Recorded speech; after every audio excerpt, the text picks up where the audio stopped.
Bienvenue à notre rendez-vous de midi. Nous sommes aujourd'hui le vendredi 20 mai. Permettez-moi de commencer nos annonces avec l'agenda de la présidente pour la semaine prochaine. Mardi, la présidente s'adressera au Forum économique mondial à Davos à 11h. Et mercredi, elle présidera la réunion hebdomadaire du Collège des commissaires. J'appelle maintenant Verle à prendre la parole pour une annonce sur notre assistance économique à l'Ukraine.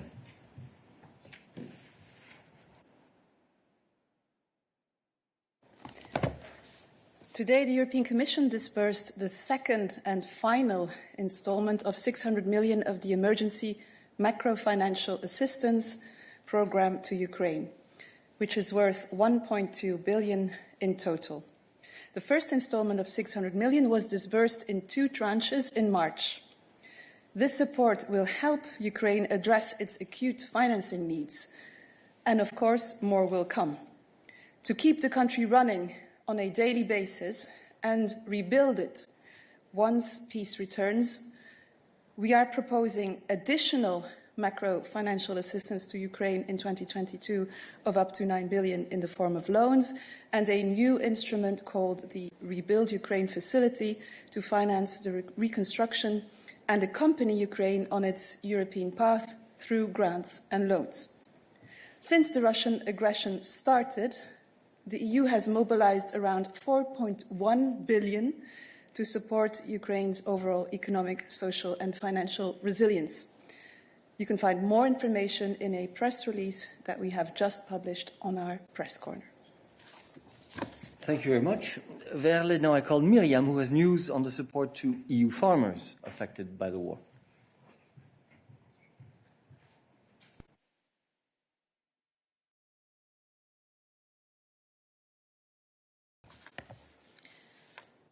Today, the European Commission has proposed an exceptional measure that allows member states to pay a single sum to farmers and agri-food businesses affected by the significant increases in input costs under the European Agricultural Fund for Rural Development.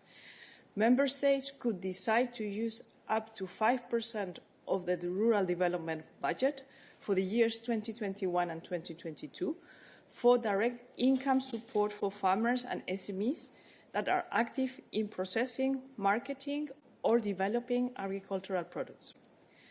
By directly addressing these cash flow challenges faced by farmers and small rural businesses, this measure will address the market disturbances and thus contribute to global food security.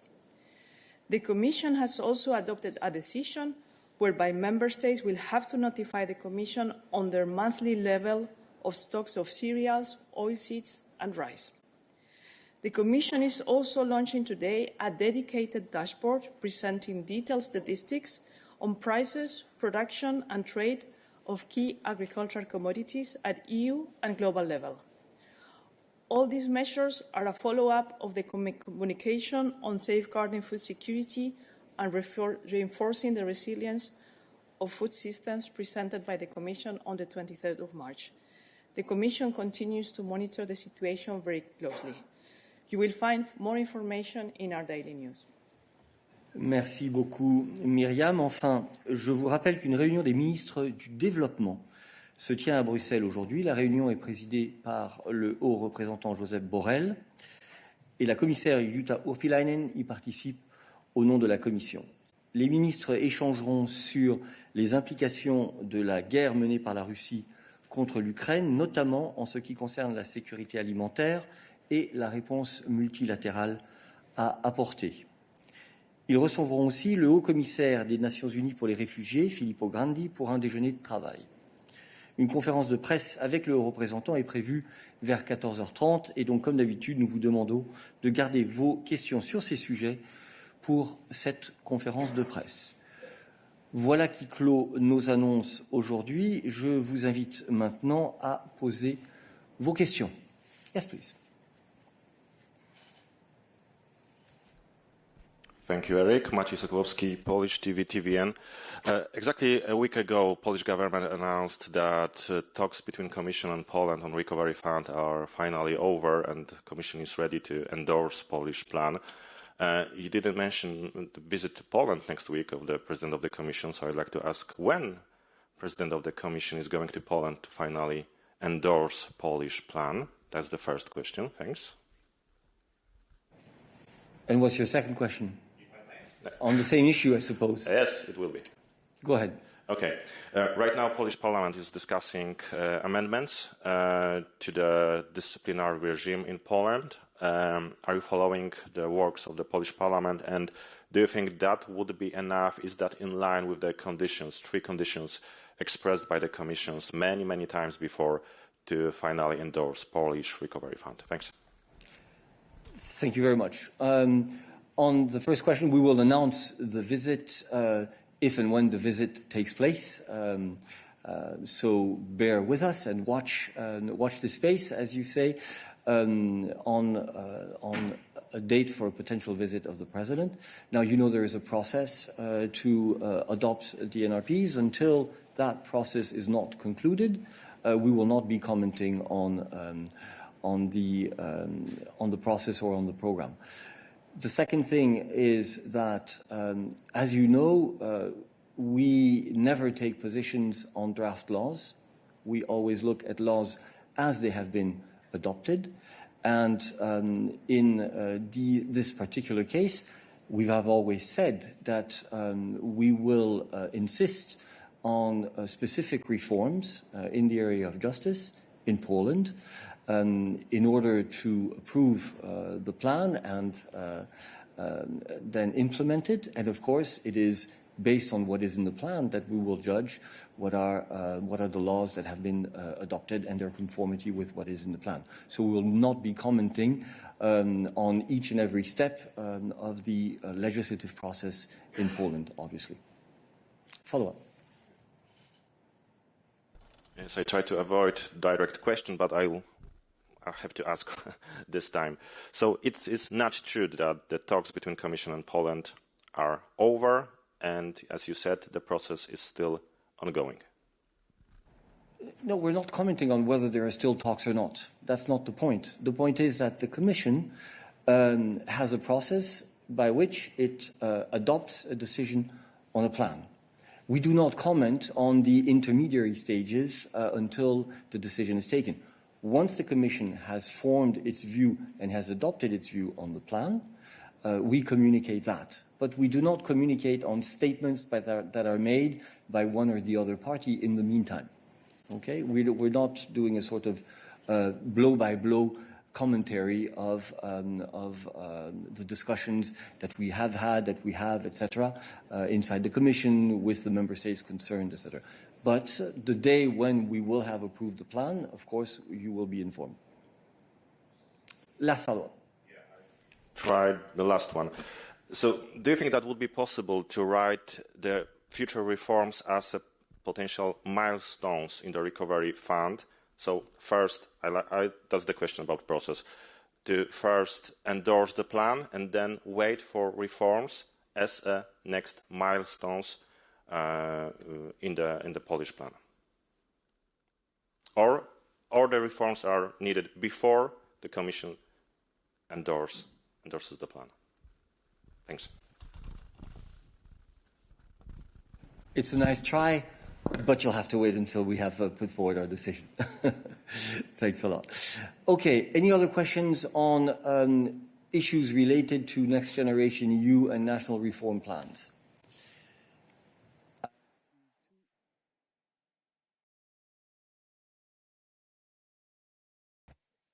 Okay.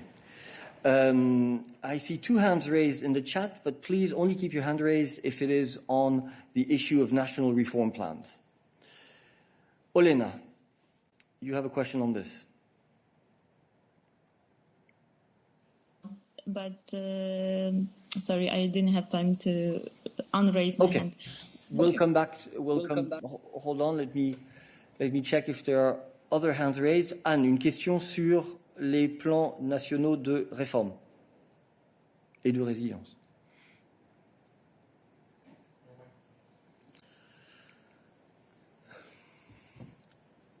Tu sembles avoir un problème avec ta source micro.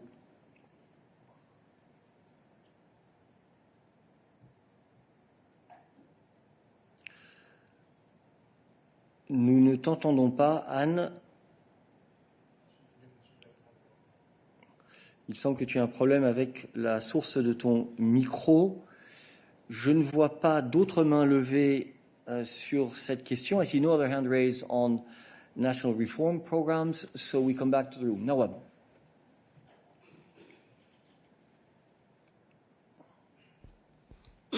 Thank you, Eric. My question is related with the adoption of the European Commission on Wednesday, the new strategy with the Gulf countries. I would like to ask now, after the adoption of this, how it will show it on practical terms. Will there be any meeting or summit meeting between the two leaders? Will there be an agreement on defense and security cooperation, on trade and economic issues? I'll be thankful if you could elaborate. Peter. Thank you, Nawab. Of course, the first ever communication of the European Union for the countries of the Gulf was adopted this week, and exactly the idea is to offer a proposal to the EU and GCC and the member states on both sides, areas of closer cooperation, because as the communication said, this is about building a new strategic partnership. Due to a number of reasons, the current political and geopolitical context is only one of them, but other reasons are that we are stronger together, also with our partners. We are combined, we are making for more than 20% of the world economy. Together we are making for more than half of foreign direct investment globally. So there are reasons why a closer and more strategic cooperation can be beneficial, not to talk about climate change, energy issues, green transition, etc. And of course, the summit you mentioned is something we are exploring. There are already now regular contacts at various levels. I can only recall the ministerial meeting, the EU-GCC ministerial meeting that takes place regularly, and the last one took place at the end of February on the 21st. So this is something we are, of course, exploring to have it at the highest level. This is, of course, then for the presidents to decide.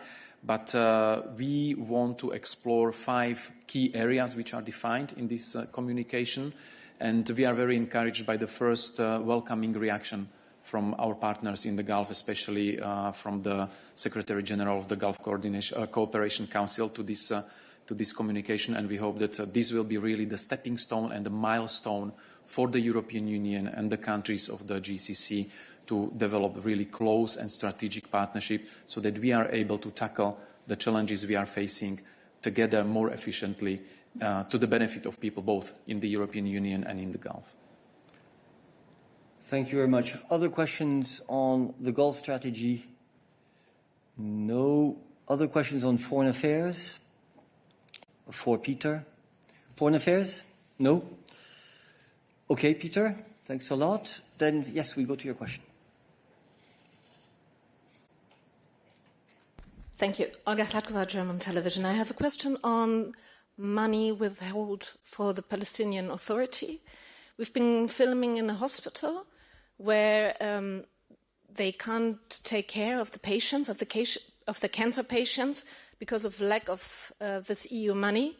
And I was wondering if you could explain why the Hungarian Commissioner Verhey is blocking this earmarked and audited funds, although the issue with the textbooks is solved.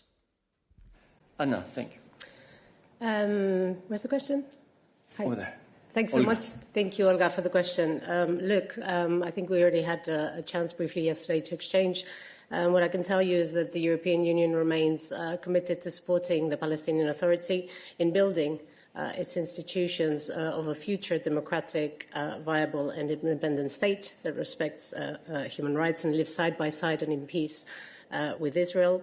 The European Union continues to be the biggest donor to Palestine, and we hope to be able to announce a decision on further bilateral assistance and process the payment as swiftly as possible. And maybe just for memoir, I would just like to recall that, over the years we've mobilized 2.2 billion euros in bilateral cooperation for the Palestinian Authority since 2014. Follow up? Sorry, this isn't an answer to my question. And what do you mean by committed? I was asking why this money is withheld.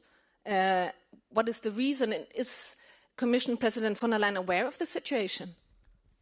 We don't comment on Commission internal processes. As Anna has said, once the decision has been made, we will communicate on it. In the meantime, the Commission is working on this question. On this, no, not you, no, behind you, sorry. We'll come back to you. Thank you. Alexander Fanta with Netzpolitik. I have a follow-up on this one. So I would like to note that 2 days ago, Vice President Borrell answered a question on the Palestinian textbook issue to Parliament, and he said that the Commission is stepping up, EU is stepping up its engagement with the Palestinian Authority to ensure that further curriculum reform addresses problematic issues in a short possible time frame.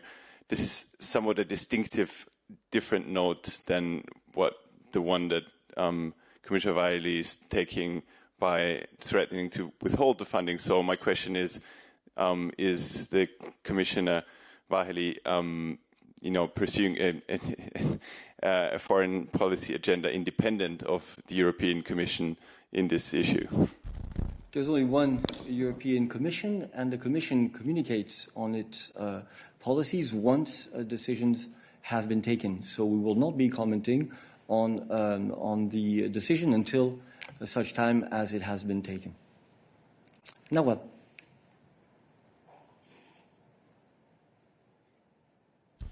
Thank you, Eric. Just a clarification, this issue of the textbook problem, has it been resolved? And you said they will decide swiftly. So when are they going to release this? When are you going to release this 200 million euros for the Palestinians? Thank you. We will, as we've said, we will communicate on this once a decision has been taken.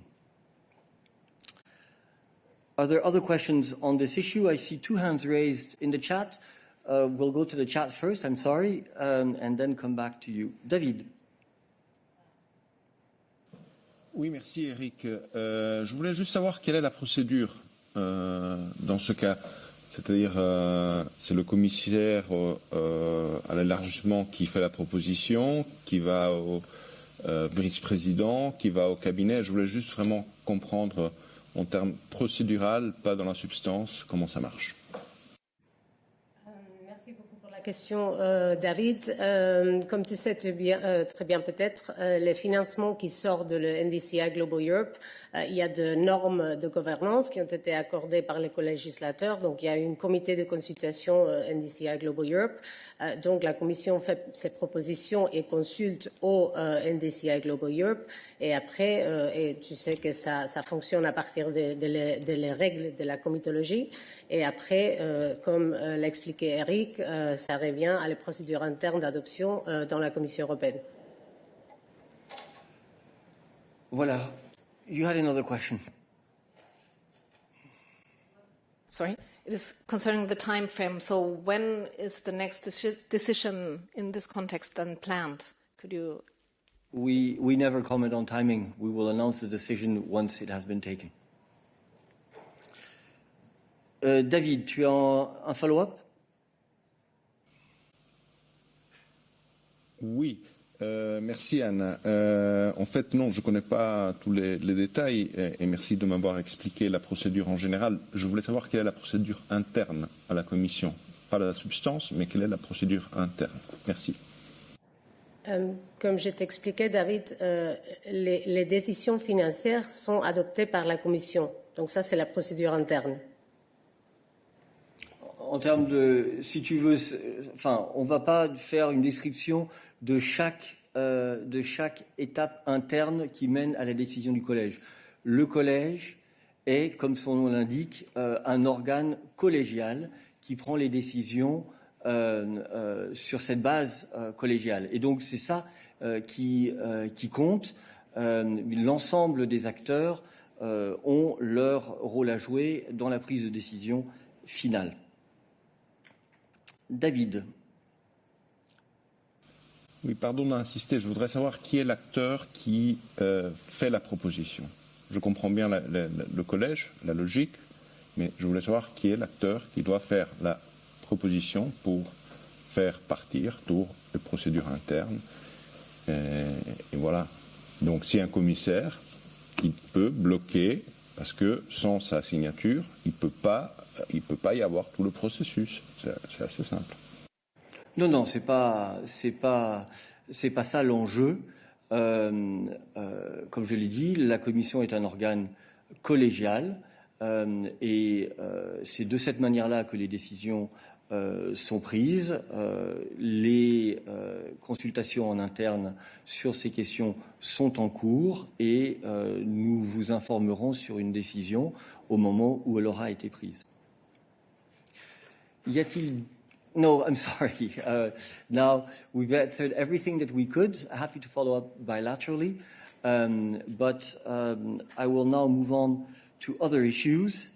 Other issues related to enlargement, first of all, for Anna, or on neighborhood policy. No. Olena, a question on enlargement or neighborhood policy. Go ahead. So I have a question. My name is Olena Abramovich. I work for Ukrainian TV. And I've heard on your midday briefing a couple of days ago about opening of a helpline for Ukrainian refugees with the questions, which answers the questions about jobs, movement, etc. I spread that message in social media, and then I started receiving comments from people who work on this hotline that it's not actually hotline, that it's info center of about European Union, about policy issues. It's not for refugees. So I just want to hear some clarification.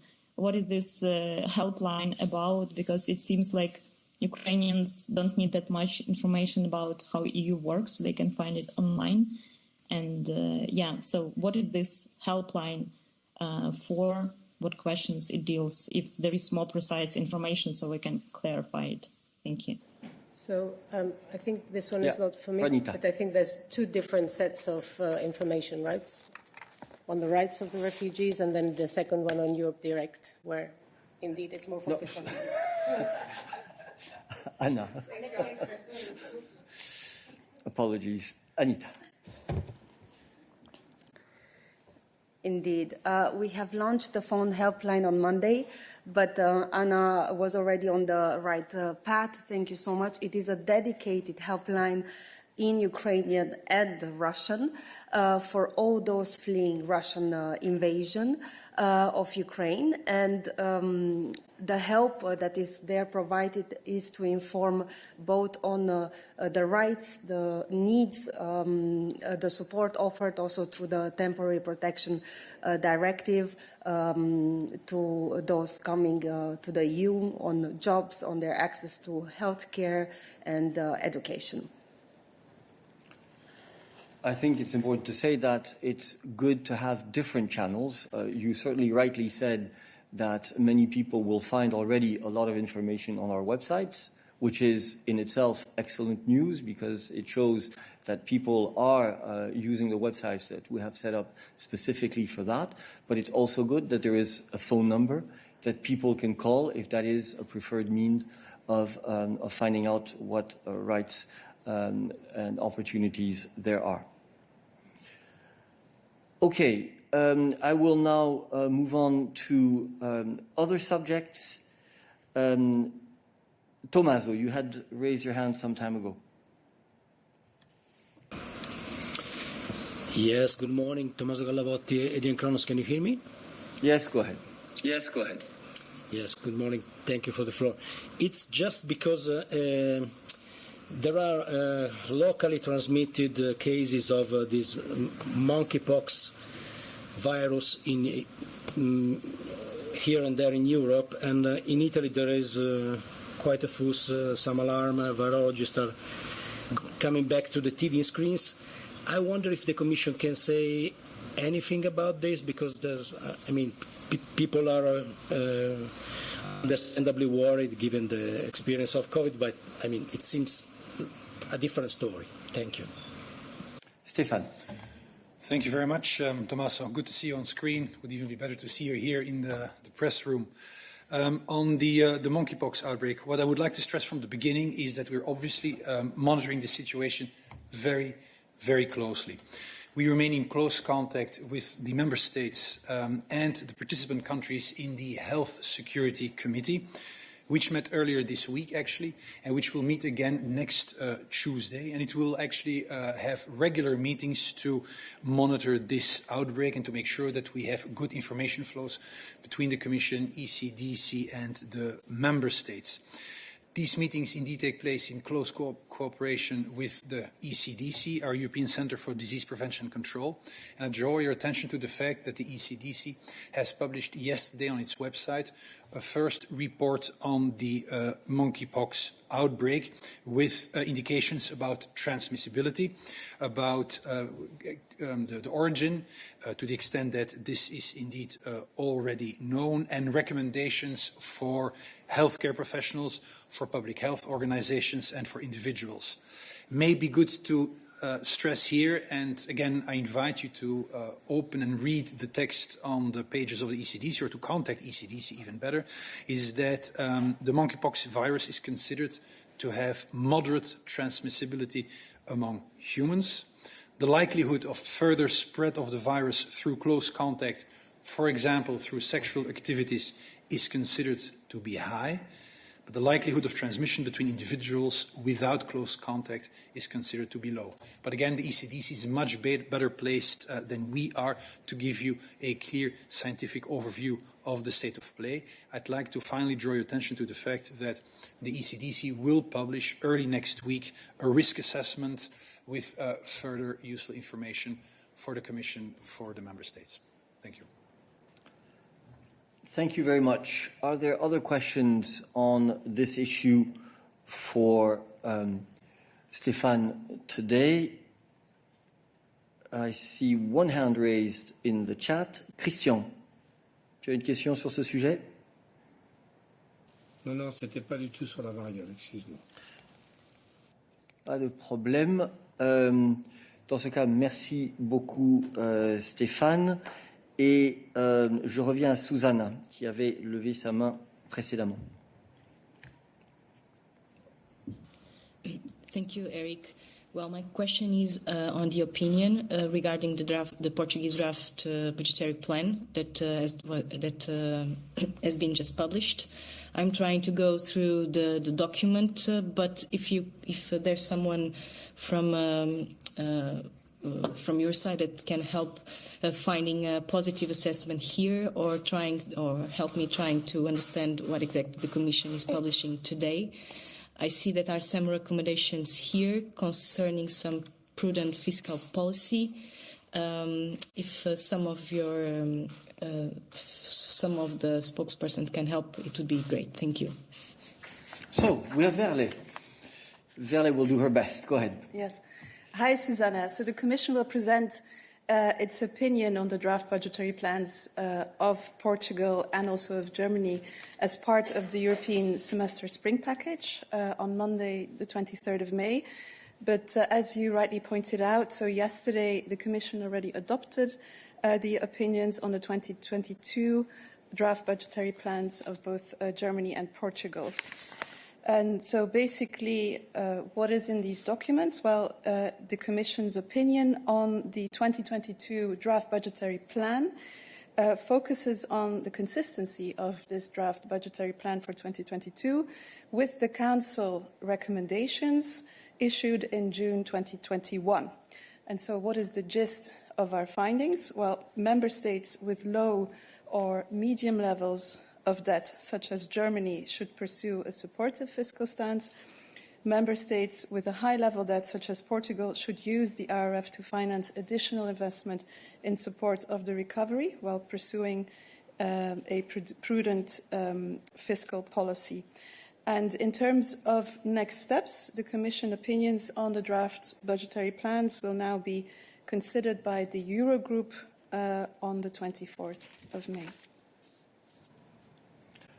Thank you very much. Are there other questions on draft budgetary plans and the Commission's assessment for Verle, or more broadly on economic issues? That is not the case, so we go back to Christian. Christian, tu avais une question sur un autre sujet.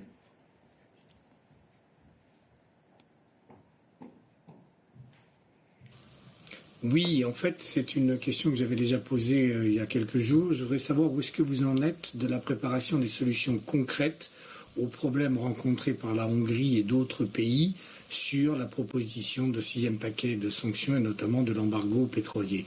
Est-ce que vous allez remettre ça dans les jours qui viennent ou est-ce que c'est un sujet qui va nécessairement monter au sommet européen? Merci. Écoute, je ne suis pas en mesure de te donner des précisions sur l'état des travaux, mais les travaux sont en cours. Voilà, je vais maintenant passer la parole à Mose qui avait une question sur l'élargissement que j'ai raté précédemment. Mose, you have the floor.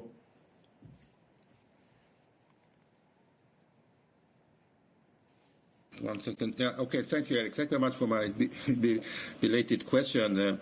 I was thinking of asking Anna when she was on the podium about enlargement, and that concerns, Ukraine's EU membership application. Can we expect that the Commission will publish its opinion next week in time before the summit? Another related question is whether the Commission intends to also at the same time publish its opinion on the two other countries, Moldova and Georgia, that also have applied for EU membership. Thank you. Thank you, Mose. Well, it's very clear the President said that we aim to present our opinion on Ukraine's accession bid to the EU in June. So next week we are still in May, so I think that clarifies it. And I don't know on the others what we can say. Yes, so most of that we've been working in parallel on the three opinions for the three countries, and indeed also in this case, Commissioner Várhelyi also confirmed in the Parliament that we're working at full speed to be ready to be able to deliver by June. Okay. Any further questions on enlargement for Anna? That is not the case. Are there other questions for us today? No, so thank you very much, and I wish you a nice weekend. See you next week.